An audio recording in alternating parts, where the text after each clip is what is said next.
He was standing under a canopy, back away from the rainy streets, watching the various people and cars go about their business. He didn't look anything like what most people imagine him to. There was no long black robe. He didn't hold a sharp, gleaming scythe in his hand, but a plain, unassuming umbrella. He had perfectly normal skin, and while he may have been a little paler than most, he certainly wasn't all bone. Really, the only reason I could even tell was his eyes. His eyes were a muddy brown, but there was a blankness about them, almost like someone had drawn them on and forgot to do the shading. And they were staring at me. "It's rather dreary today, is it not?" he said, turning his blank eyes from me and looking past the canopy at the gray sky. I guess it is, yeah. I never like working on days like this.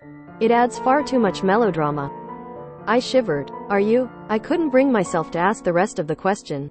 It all seemed too surreal. Yes, I am. I know, I am not what most expect. One of my predecessors had quite a sense of grandiosity and subsequently built up quite the image. I prefer a much more subtle approach to the job. Predecessors? Oh my, yes. He chuckled. Certain souls are meant to carry the rest on to their final places. Born to live amongst the commonality, to love them, to hate them, to empathize with them, and at the end, to fulfill their duty to usher them onward. Can I ask how long you've been, ushering? Oh, quite some time. I began my afterlife in 1892. I have seen every soul of the world since that time. I have heard the stories of the rich, the poor, the righteous, and the damned. Does it ever get boring? Gracious no. The world is filled with such a variety of souls.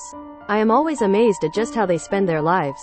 It is quite the perk of the job to be allowed to sit with each soul and hear the details of their lives. I felt a tear roll down my cheek. I suppose since you're talking to me, it's my turn to tell you my story. Unfortunately, not this time. I will be moving on soon. And your first shift starts even sooner.